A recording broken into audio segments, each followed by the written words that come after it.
It is my great honor to have been given the responsibility of overseeing the construction of a shrine to the Apostles, out in the far Vale. The site is on the very borders of our newly founded city, through a distant canyon. The natural waterfalls and geothermal springs grant us an amazing opportunity to use our combined knowledge to create a place of solemn worship and reflection that glorifies not only the memory of the Apostles, but also our own recent advances in construction. Already we have outpaced the empire we left behind. We will arrive in the morning and break ground on a shrine to honor our past and the future of our city.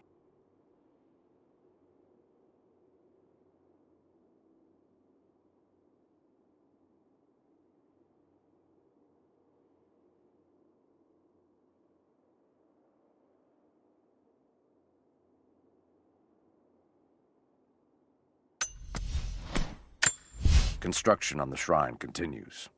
We decided to build our shrine at the top of the Vale, high in the cliffs above the river. In the lower parts of the Vale, where we quarry the stone, we constructed an aerial lift to bring cargo straight to the shrine. With all of our success thus far, I cannot ignore the ill omens. The two-headed wolf pup I found, dead in the forest, or the strange noises at night that no one can identify, and the murder, first in our new city. 2 journeymen were feared lost in a side passage collapse, but one emerged 2 days later, raving mad and covered in his companion's blood. We are no strangers to violence, but I cannot shake the feeling that we have crossed some forbidden, invisible threshold.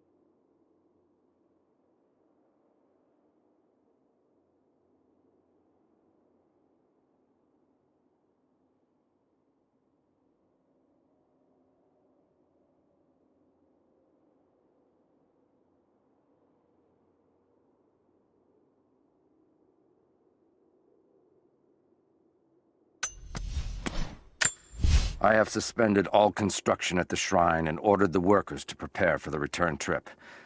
I should have left weeks ago, sought advice from our city's wisest. The violence increased, slowly at first, and I passed it off as raw nerves, pressure to succeed. But now it cannot be denied that something evil inhabits the Vale. It preys on our worst nature, makes us susceptible to dark suggestions. Yesterday, a young stonecutter brought me news of a scaffolding collapse that ruined much of the day's work. Before I knew what was happening, my aide had to pull me off the youth, who lay bloodied and insensible. When I washed my hands, I found a fragment of his teeth embedded in the flesh of my knuckles. I do not know myself any longer. It is time to leave.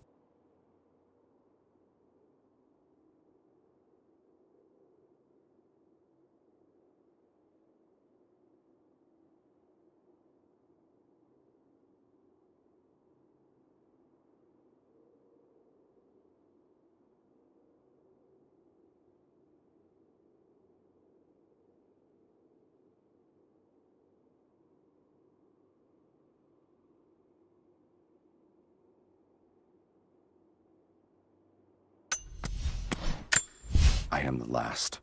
There are others, wraiths who haunt the Vale, but they are no longer human. They wear familiar faces, cry out for help in the voice of dead friends, but I will not believe their lies. My sword keeps them at bay, or quiets them if they will not stop screaming. I tried to lead us to safety, I did, but someone collapsed the passages leading back to the city. Once we realized there would be no escape, we turned on each other. Now, a madman with a bow is perched high above the Vale, and he brings down the message birds I sent with pleas for help. The wraiths return, more than I can drive away. No one will survive this Vale. Perhaps it's for the best. Let these, my last words, be a warning.